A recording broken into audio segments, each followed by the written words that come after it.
Welcome friends to Parent Cafe Live. Today we're going to be talking about summer reading.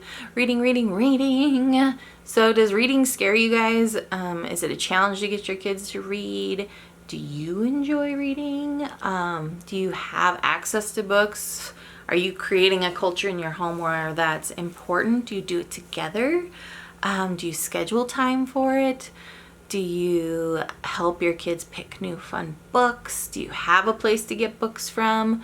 There's lots of things that come into consideration.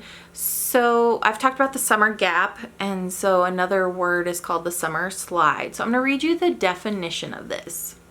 Summer slide is the tendency for students, especially those from low-income families, to lose some of the achievement gains they made during the previous school year. The following information is provided to help schools, educators, and parents help construct and bridge that gap. So the reason why specifically with low-income families is because sometimes there's not the time to read. There's access to books that can be a problem. Sometimes there's like less interest in reading because maybe the parents don't read. Not that your social economics depict whether or not you are a reader or not, but they do find that there's less reading in the home, less access to books, and that access can be for a lot of reasons. Here in Great Falls, a lot of low-income families just like books are kind of expensive, so they can't always afford them. Sometimes they don't have the space to keep them. Sometimes they're working multiple jobs, so mom and dad don't have time to take kids to the library. There's probably like 100 other reasons why, right? Access just can be hard. There is summer programming available. Our library, our Great Falls Public Library, has summer programming, but most of it's gone online. But they have some really cool incentive programs for all ages, so school age specifically, and they have some cool field trips that are virtual this year and things.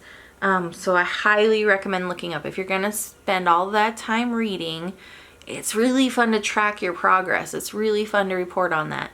I've seen some little kids with some really awesome goals towards reading books. They tend to be the kids that really love reading.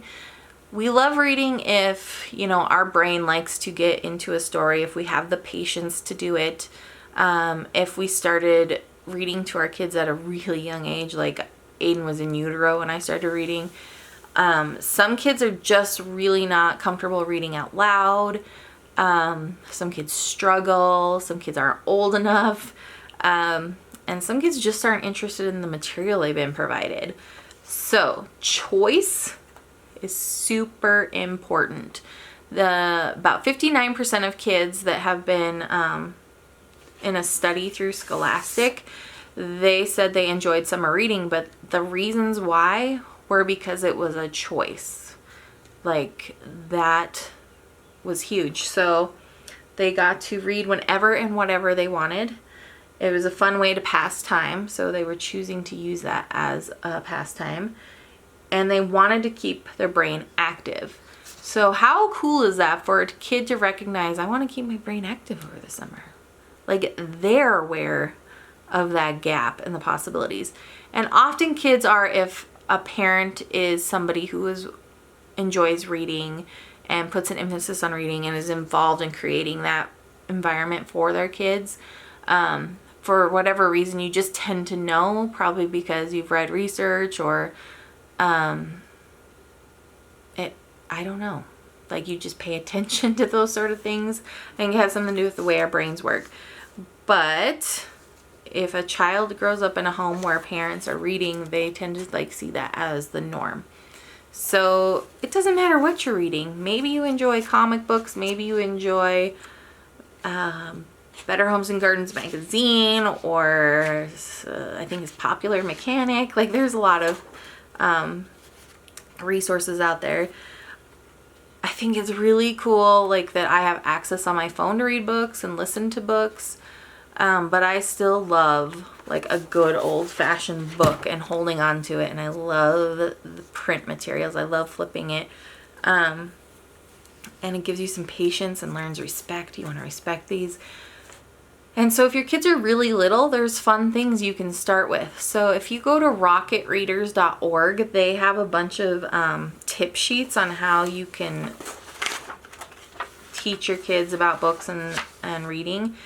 And, you know, you get them used to holding a book and what that means, the front cover, the back cover, what's the insides.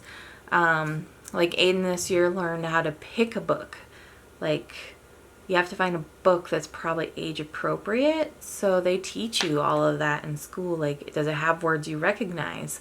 You know, he's little, so he still has a lot of picture books. And we've started reading some chapter books, but he likes the ones that have at least some little cartoony sketches. Like, there's a lot of like little graphic books that are out that are really look like comic books. So the bad guys, there's a lot of like middle grade ones as well that are all color. But if you look at like Captain Underpants, Dogman, Zombie, Goldfish, and Agent Moose, like, so if you look up Dave Pilkey and Mo Willems, like there's a bunch of different ones through them. And then it's always fun because like, you usually like get other things like that. But you could go to Barnes and Nobles and look up based on age and put like graphic novels. They'll show those. You can look up the comic ones.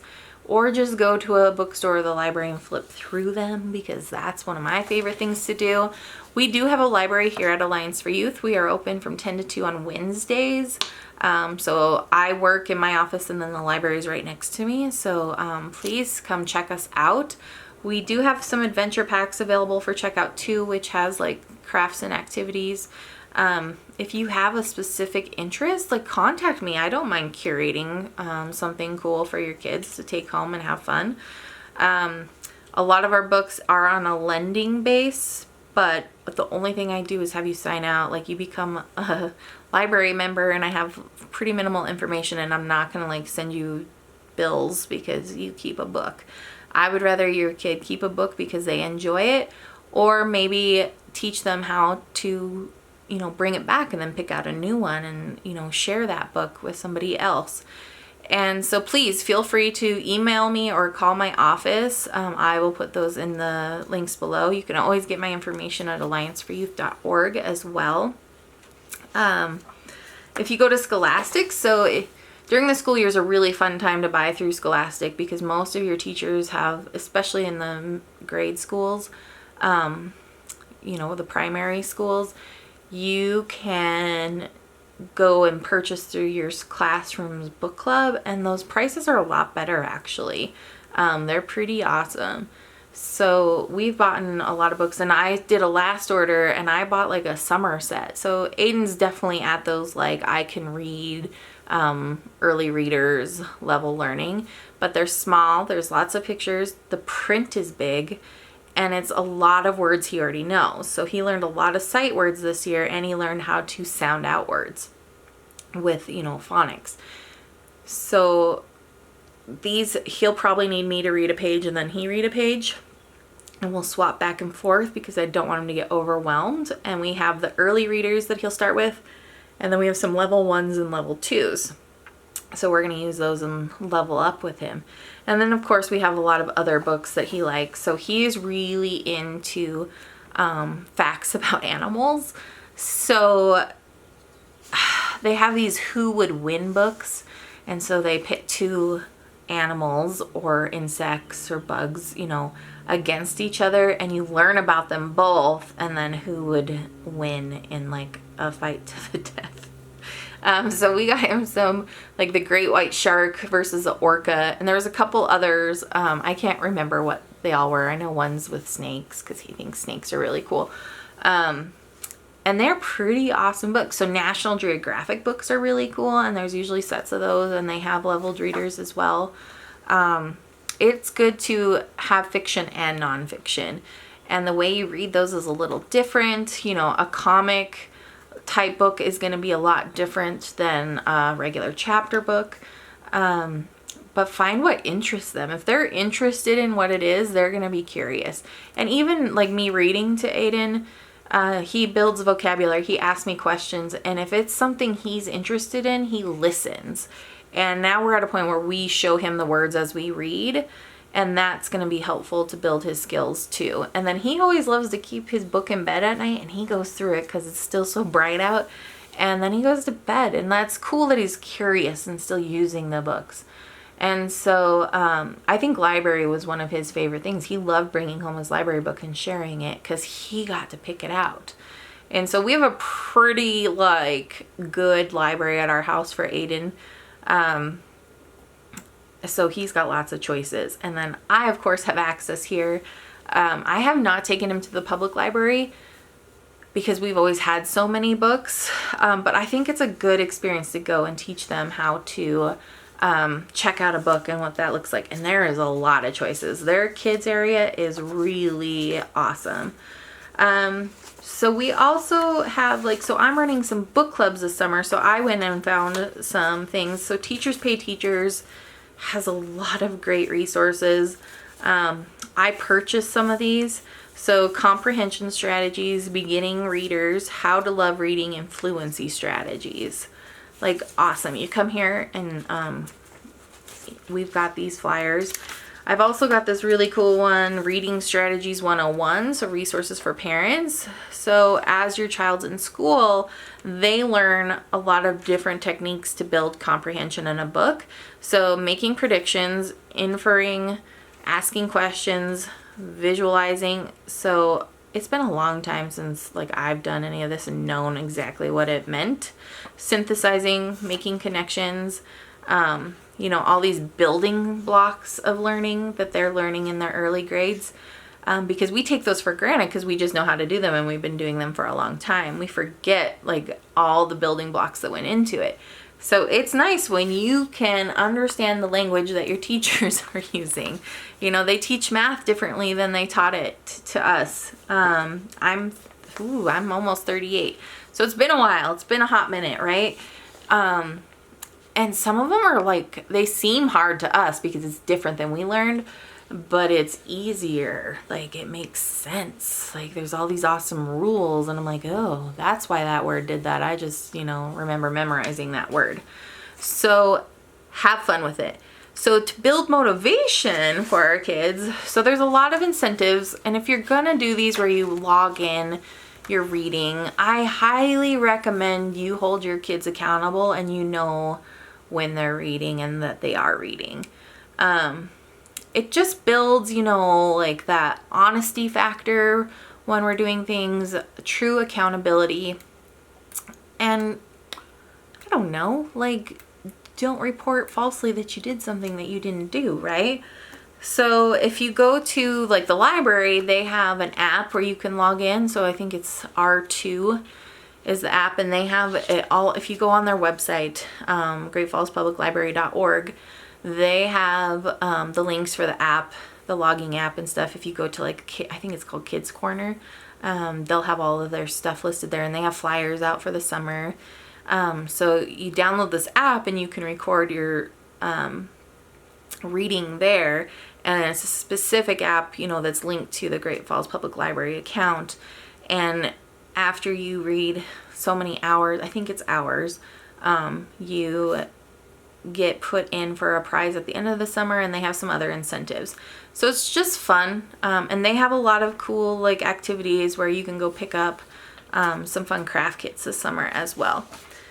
You can find fun things to do, summer reading bingo. I found a lot of free things on Teachers Pay Teachers, you guys. Summer reading bucket list. So picking the books that you want. Barnes & Noble has a log that you can do too. And I want to say if you read 10 books, you get to get a free one off of their list, and they have it broken down, by age range. And they're pretty they're age appropriate books, and there's a pretty good selection that they get to choose from, and that's a fun reward. I'm really excited to give the kids in our book clubs the books we have that we got for them, and they get to read with us, and we're going to build comprehension. But there's some awesome books we've got. So I know kids just love having a choice. So summer reading bucket list, they've got 18 on here. So this is Create, Teach, Share is the store that made this. Summer reading bingo, there's bingo cards that you can already print. Again, let's see. If I don't find these on Teachers Pay Teachers, again, those vlogs. So let's see. Let me look at the final page so you guys know who did this. So this packet is Comprehension Connection. And a bunch of people pulled together for this. So there's all these different bingo cards. So Rachel-K-Resources is who created this. Summer reading bingo. So there's instructions, and then there's several different cards. And bingo's super fun, right? And then, like, once you get 5 in a row or something, maybe you would reward your kid. I know Aiden's school's doing their own little bingo sheet that we can fill out over the summer with him. Then there's this other one by the same store, Super Summer Reads. Woo! So they have recommendations of books by grade, so kindergarten through 3rd grade, because those are the essential years to really build their reading level. If they have a great reading level at grade 3 when they're tested, it does, like, the data does show that they do better academically as they go on. So if your kid's a toddler, a baby, preschooler, like if you haven't already started reading to them, please do. 0 to 3 is the time when they're forming so much in their brains. And like, say you're pregnant right now, like, ask for whoever's gonna throw your baby shower to put the cute little note in that asks for books instead of cards, and they're about the same price these days. It's insane. This sheet also has, like, how to encourage and create a good reader, build a reader. So here's some strategies. Never leave home without a book. So awesome access thing. Set reading times. Awesome, and they can read more than that, but those are times. Take control of the television and computer. We are going to have a thing about tech use agreements, so please watch that, but you really need to watch screen time in the summer because it's just so easy for kids to get sucked into it, and by the end of the day, they haven't been outside. Be patient with your kids. Start them young. Stick with what works. Pick books that are at the right level. Share in reading time. Make it fun. Be a good example. Make bookstores and or libraries a regular thing. If it's not fun for them, change the routine. We might need to look at a different type of book, or a strategy of, like, where we share reading times, or go sentence and alternate sentence by sentence. Incentivize good reading behavior. So I think, like, getting them another book that they get to pick is a great incentive, but you can do lots of other things. Like, Aiden loved doing, like, the book it thing this summer, or this school year. And that was a great incentive for him. And he, like, makes us read every night, which we instilled in him. But now we're like, oh, we're so tired. We just did homework with you. And then he's like, I need this book read. And we're like, okay, we're going to do this. So, yeah, having reading lists with age appropriateness. So these are awesome. Like, it starts in kindergarten. Those reading level books are really nice. They kind of take the guesswork out of it. Always ask. You can ask your librarian. You can ask the people at the bookstore. Everything's broken down into sections, and then you just need to kind of understand where your kid's at in reading, or how much you're going to have to support based on the book you picked. It's so fun to let your kids pick out a book. Like, Aiden will pick up really random things, but he picked it out, so he listens. Regardless if he really loves it or not, he's just like, yeah, this is my book, and I picked it. And that increases his excitement. So I hope you guys set some sort of reading goal, create some sort of schedule around it, encourage it in all the ways we discussed. take some time and read for you too. And just show them that books can be fun. So using that idea of choice, so let them pick what they want to read. All right, you guys. So that's it for summer reading. I look forward to seeing you guys again real soon. And I hope you like, subscribe, and hit that notification bell so you get notifications for new uploads on our Parent Cafe Live YouTube channel. And we'll see you again. Thanks.